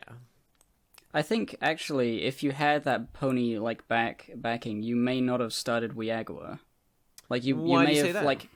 because it's sort of you have with the pony stuff, you have an easy street, a bunch of subscribers that already are there, so the algorithm's already working in your favor. Starting from scratch is a lot harder, so making a month of regular content, Mia Mathifa may not have been a thing on your mind as much. That is true, but when it comes to there was really no chance we were gonna I would even because it was a shared channel with me and Ben. I was just uncomfortable with the idea. I mean, I didn't want to have to deal with the complexity of making this my channel now. I was just I can abandon this. This is a whatever. Ben could post on it. Though I do like to preserve that channel for posterity, just with the stuff on it. And maybe one day we'll update it. We'll see. There's big things coming. There's big things coming on that channel. You're not wrong. There's a big thing coming on that channel. I wonder if the channel's still monetized. We'll have to check. I want to know. Dude, we gotta post Max Revive TBAP to the Patreon and get that sweet We're definitely doing that. That $8 of people that are still the TBAP Patreon. Yeah, the TBAP, the abandoned TBAP Patreon. It's alive. It's alive and well. It's going strong. Okay. Well, anyway, haven't made a dime off it in years now? Yeah, absolutely. Probably 3 years or something. Hell yeah. Okay. Next one. Here we go.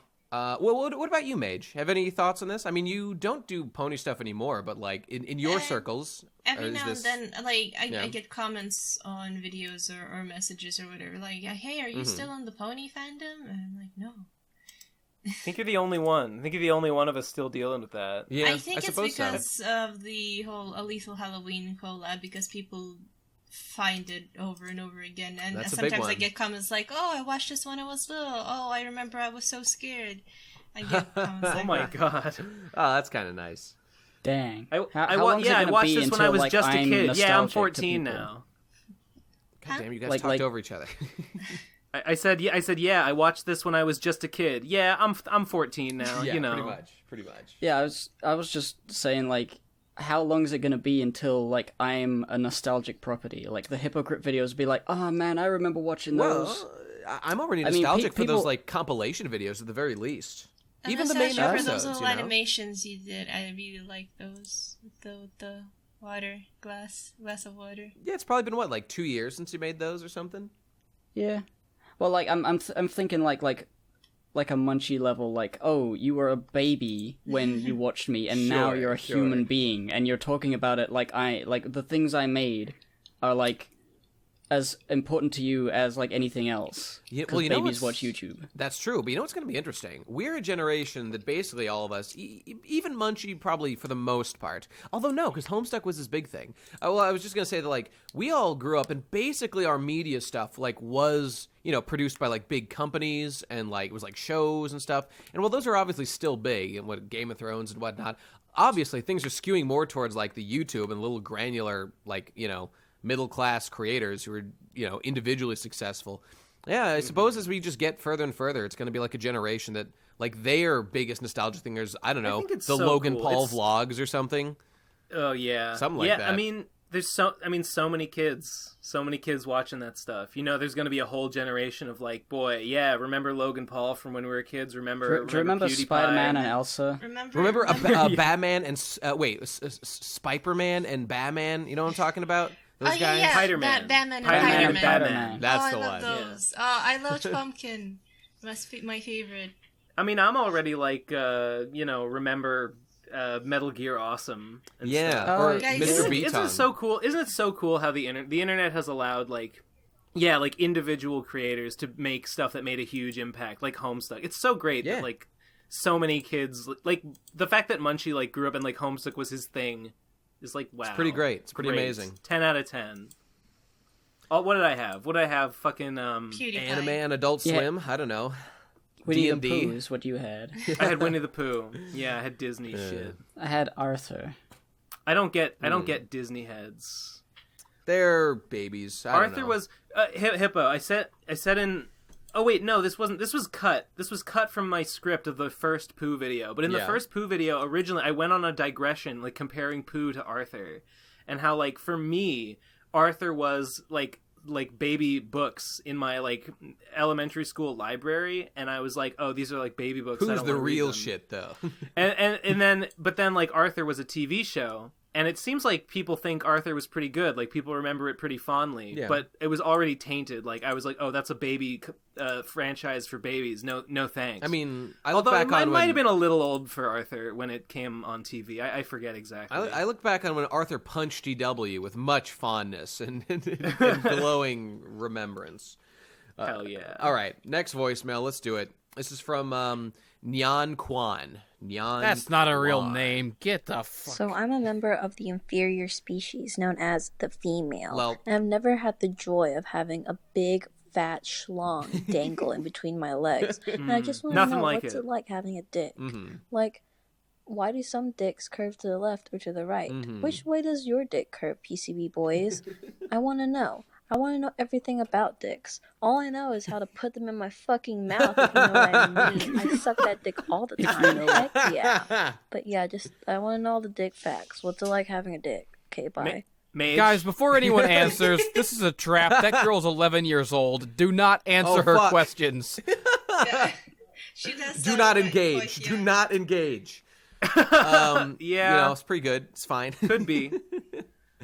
It's sick. It's fucking sick. I imagine it's like easier than not having one because you have like control, but it is, you know, mass that is, you know, in existence. Control, like the patriarchy. It's pretty easy. My dick has I'm going for it. I'm going for it, guys. You can't fucking stop me. Call the cops. My dick has a very slight leftward curve. I think you're a left leaner.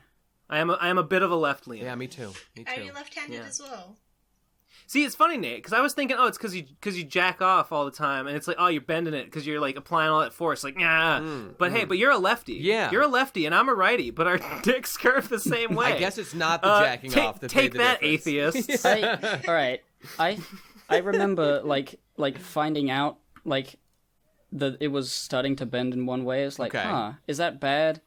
And I think it was just literally the way that I put my pants on. Oh, that could do it. I mean, and then like the way it was just resting. It had to go one way or the other. I wouldn't like force it down like the middle path. Just cut it in two. That's what you got to do. So it just like naturally would be squished in one direction or the other, and then that's how it grows. Yeah.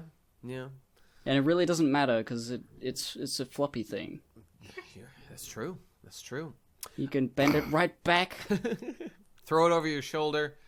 You know, all the good like things. Like a continental soldier. You have the amazing superpower of riding in snow with your pee. That's true. I bet an industrious young lady could figure it out too, though. If she, I suppose you could employ a funnel, perhaps, or something along those lines. Funnel, or like a garden hose. Girls can pee standing up if they. Well, yeah, but drawing while peeing, you know, that's a. Oh yeah, it's gonna take some skill, some maneuverability. You'd have, if you saved up a lot, like you had a lot of pee, you'd have to write really big. Like you'd have to like take steps, right, and like walk. That's the way to do it. Well, you could just do it you'd have from to use like a big really... font. You have to write some like show card gothic or something. Try pee. Yeah, I was gonna say try peeing in show card gothic next time. All right, and do it in bold too. Okay. All right. Always. Next, another voicemail from No Thank You. Commence. Hey guys, sorry I haven't made a voice message in a little while. I was wondering if anyone on the Procrastinators has been interested in the subject of nootropics. If you don't know what nootropics are, it's a fancy name for mind-enhancing drugs. Not recreational, but things that will make you more able to concentrate or focus or reduce anxiety. You know, the good and pragmatic and utilitarian kind of drugs. Yes. If not, why are you content to just, especially the transhumanists on the podcast and future Starfleet officers on the podcast, why are you content to just let your brain be how it was biologically made and not make any attempt to improve it with any means necessary, including buying illicit substances off of strange Chinese manufacturers on the internet. Why? What's wrong with you? Especially since most of these things are perfectly legal. I swear, officer, they're perfectly legal. So, yeah, that's my question. Anyone have any experience with nootropics or other smart drugs, brain-enhancing drugs? And no, weed does not count, Digibro. Oh my God, weed does not count as a nootropic. Weed makes you dumb. I'm just kidding. I smoke weed every day. I feel like we have collectively had trouble with new topics on the podcast. Yeah, we just can't come up with them. We abandoned the idea entirely. You're right. Well, what counts? I mean, does something like caffeine count as a new topic? I take stuff I take stimulants like that. Yeah, maybe technically. Caffeine's a hot topic. I do find that like I focus. I mean, better he when said when I'm a little buzzed on something like caffeine. It like I don't know. I can get really invested and involved in something and like a little bit of tea goes a long way. Well, the way that he clarified it as like not being mind altering drugs or whatever, I'm just confused at like I guess the criteria of it, like what constitutes it, because like for example, like LSD or whatever, or MDMA, like all those like psychedelic drugs, like I don't think that those would fit into his criteria. But like I know people who've done them, and everyone who has ever done them has always like said the same thing, like it changed their whole outlook on life from doing it once or whatever. Yeah. So I think that should count as like a mind strengthening thing, I guess. I could have used like a list of like some examples of what he did I could answer the question a lot better. I mean, did he say Adderall? Yeah, he said Adderall was I've done Adderall a few times, and I will definitely say that when I'm on it, I don't know why anyone would ever not be on it, because it literally makes you a better, smarter person, like in every way. It's like a Kaioken technique in like a pill form. It like multiplies your strength times 10.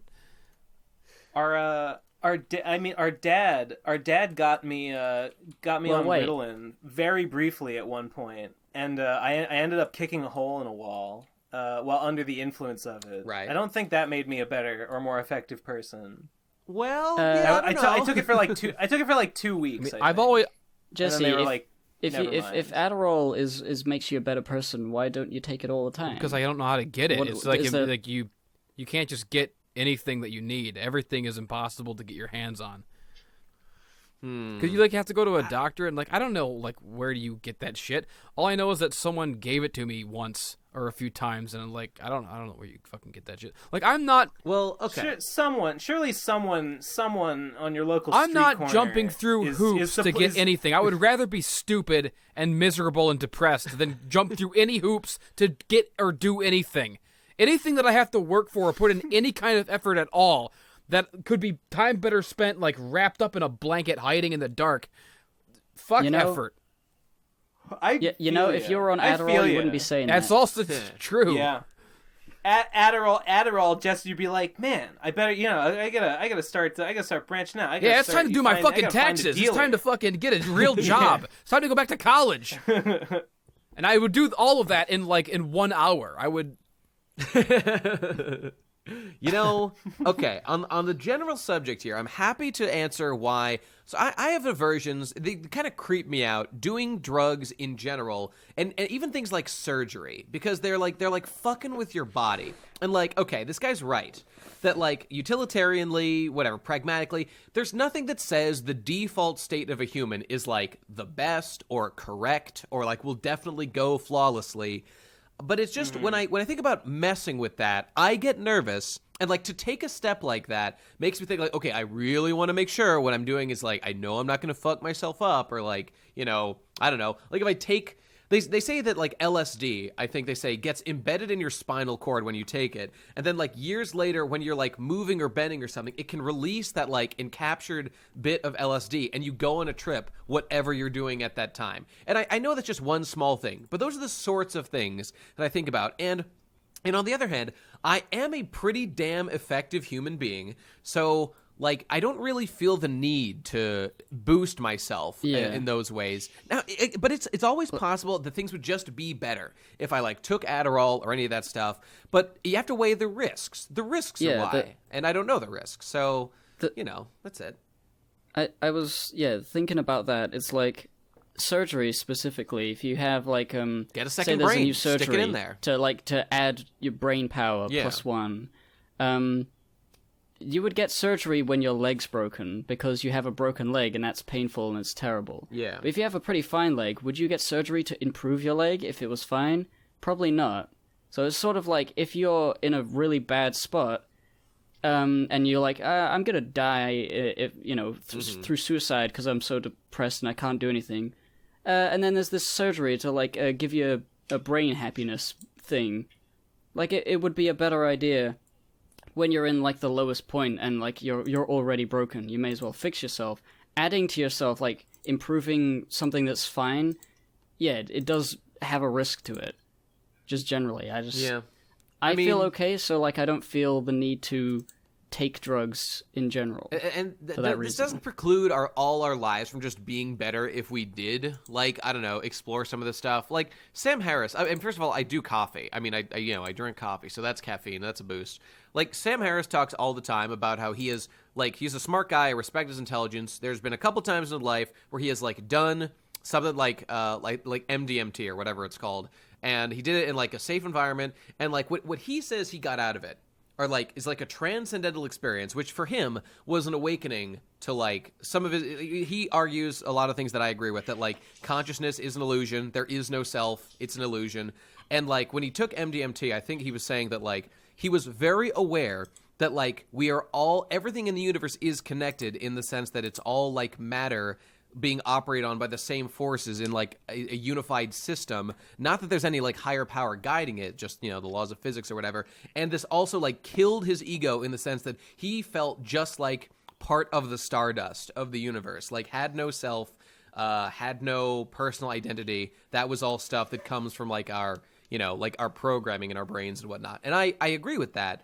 And maybe taking MDMT or something would help me to also experience these higher level ways of thinking, or maybe make great art, great music or whatever. But I just don't feel like I need to, and I worry that it would fuck something up. So I guess that's it. That's why. I don't. I think about it though sometimes. Well, my goal is to do every drug and every activity possible until I'm God. So like I believe that like. I don't know, like the more experiences I absorb into me, the more powerful I become, no matter what. So like I want all knowledge inside my brain so that I can shoot lightning from my fucking eyeballs and stop wiping my ass once and for all with the knowledge that I've obtained. You take a drug that turns your poop into little rocks, and then they come out all dry. Yes. Well, that sounds good. That sounds painful. You don't have to wipe anything. Maybe no. And that's how the first gem people were created at the beginning of Steven Universe. Oh, dude. That's what happened. That's what some guy in some galaxy somewhere just did all the drugs until he became a fucking gem, and then like turned in, like made a body and became White Diamond. It was originally just a guy on drugs. A lot of fucking drugs. He turned into a crack rock. Dude, who's the crystal meth gem? That's my new he's OC. Out there. He's out there somewhere. All right, let's do another call here. This is from... Oh, wait, I'm in the wrong chat. All right, here we go. This is from Kishin Slayer. Oh, yeah, our old sword guy, buddy. Let's see what he's got. Go. I'm finally able to totally work on the swords, but I need a deadline. Mage asked for something out of my current abilities. Nate, you said you need some time to think about what you wanted me to make. Digi gave me enough to go on, but never totally specified what he had in mind. Devu is silent, as an overlord should be, but I would still like confirmation if he doesn't want anything. I like Jesse too much, so I'll still give him a pirate sword, even if he doesn't contact me. The deadline will be when the next episode goes live. At that time, all requests are locked in. With Digis, unless otherwise told, I'll just do whatever the hell I want. Also, go play Meow by Bubble Wand Games. It is literally the comfiest game that has ever been made. That's good to know. Mage, take note. No, to be completely fair, I didn't ask for anything. Back when he first asked about us, I thought we were memeing, and I just said. Oh no! No, this guy is gonna make a real. He's gonna make a real fake sword. Yeah, but I don't know. I feel bad for requesting something like that. I mean, this guy comes into our thing and is like, "Hey guys, give me information to make you a sword," which is a little presumptuous. But you know, we don't owe him anything, and I don't really care that much. But you know, make me a fucking Vampire Hunter D sword like D has in Vampire Hunter D. There you go. You got my order. That's it. I don't even know what to ask. I mean, here's what I like. I like the cute. Fucking I don't know what this guy's level of skill is or if it's possible. You know what sword I fucking like? I like the glass swords from Morrowind. They're like green and shiny and they've got like fucking they look cool. Make me a fucking Morrowind glass sword. What about Rose Quartz's sword? The big pink one? Big pink one? That's height. That's height. Make that for also me. I don't know. I guarantee that my sword is the coolest and will look the best. Did you give him detailed specs and whatnot? I gave him details and I made it like not ridiculously difficult so that he would, you know, be able to focus on making it as good as possible. Yeah, all right. He messages me on Discord once in a while and tells me like, "Man, Ben, making this flambears you asked for is going to be really hard." And I'm always like, "Hey, you remember how every time you say that, I'm like, I told you like an S stock is fine too." And he's like, no, I'm going to do it. It's going to be a challenge. And then a couple other days later, he's like, "Man, this curved blade is going to be really hard." And I'm like, "Hey, remember, man, I told you don't have to do that. It's fine." And he's like, no, it's going to be good. It's going to be challenging. I'm buying all this extra equipment just to make it possible. And I'm like, okay, dude, whatever you want to do. Just remember I said an S stock was fine. I'm telling you right now, I don't want you to have this weird emotional leverage over me like you're doing me a big fucking favor, so just forget it. I don't want anything. That's what I have to say. Well, you guys are stupid. He's making a sword. It's gonna be cool. I don't want to have to owe this guy anything. Cool. Maybe his swords suck. I don't fucking know. I don't know. Maybe I'll get it and I'll suck. Sorry, I feel like I'm coming off as a little mean. But then I'll have a sword and you won't. That'll means I can kill you. I've got a keyblade. Let me just quickly say, like, I appreciate it, but like you would have nowhere to send it to, so don't make a sword for me. Though I really appreciate the sentiment. Problem solved. Are you homeless? No, I don't want to give out my home address, and I don't have a PO box, so. You could probably have him send it to you at like a nearest post office, or maybe you would need a PO box for that. Yeah, that's what PO box are for. Oh, you know what? Yeah. He could send it to me, and then I could just give it to you in person. Yeah, I suppose that's true. You know what, guys? This is really boring. Let's talk about these details later, because who cares? I agree. Okay, let's next move on to our final voicemail of the day. By the way, Keishan Slayer, no disrespect. It's just this is another chore, and I have enough chores as it is. So there you go. Will we be arrested if we carry swords around, though? Oh my God, you are in Britain. You are in Britain.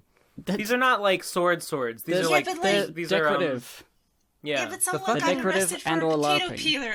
Man, if I were on Adderall right now, I could really draw this guy up some schematics of precisely what we all want. If I was on Adderall, I could forge this motherfucker myself. I could forge the Buster Sword single-handedly. If I was on Adderall, I could beat Thomas Sword. All right, let's go on. We've got our final mail of the day, and this is from Nate's Body Anxiety. I'm not looking forward to hearing from him, but let's go. Run. Just go now. Listen, you don't have much time. You're not hot yet, and you're not getting any younger. Gotta get on that cardio train, or the calories are gonna catch up to you. You'll balloon up, and then, at that point... No. You might as well just be dead. So, on that note, Nate, how's the running going? I've been trying my hand at cardio too, but I just kind of feel like shit and find it really hard to be productive afterward. How are you dealing with that? Okay, first of all, it's going like ass, I'll have you know. No, I'm running after this episode. As soon as this episode's done, I'm going for a run, okay? Reddit was back on, people, today. I'm starting again. I completely forgot that was the thing. I know, because I've been deliberately avoiding talking about it, because I'm embarrassed, because I'm fucking it up. To your interesting point, though, how he has trouble doing things after he works out. If I go to the gym and it's like late when I get home and I only have like a couple hours to do anything before I have to go to sleep for work, then I have trouble like getting work done. And also the tiredness is also relevant. But like if I just go for a run, I generally feel better and feel like, wow, I've accomplished something. Time to just jump into my next task. And I usually get more done when I exercise. So for me, there's no excuse to not exercise all the time. It's just better in every way. It's just laziness. Joe Rogan calls it conquering your inner bitch. To just get to the gym or get running and do your thing. And that's what I'm going to do today, folks. You should do the same. Fucking shit, yeah. Hell yeah. Oh, my man Joe Rogan, my favorite fucking dude. Shit. Take a fucking pee, and then you'll see. Ah! God damn! The podcast. I think it's time to wrap it up, folks. Right on that note. Was that the last one? That was the last one, yeah. Oh, thank God! Yes. I'm in Patreon.com. Patreon.com/The Pro Crastinators. Give us $5 for the bonus episodes. There will be a new one out by the time you hear this. And there's like 22 now, I think. I think that's the number we're at. So it's worth the $5 per episode. So fucking do it, you coward. But $1 and you're in the Discord, so that's pretty fun too. It's a good place. Anyway, at TP Crastinators, follow us on Twitter, updates and shit, and do the speak pipe. Come on, people, more voicemails. Keep them coming. They're our favorite. They're good. I'm sorry, I'm full of gas right now. But that's it for the episode. I'm going to go run immediately after this and crush my body anxiety. And it's going to be great. Hooray. So thanks for being here. Yeah. We'll see you next week or in the bonus episodes. Oh, is this it? That's it. The end? Here we go. It's the end? Bye! Yeah! I'm supposed to be working right now. I'm supposed to be working right now. But I'm not working. I'm doing nothing. My dick I'm jerking. Myself I'm sucking.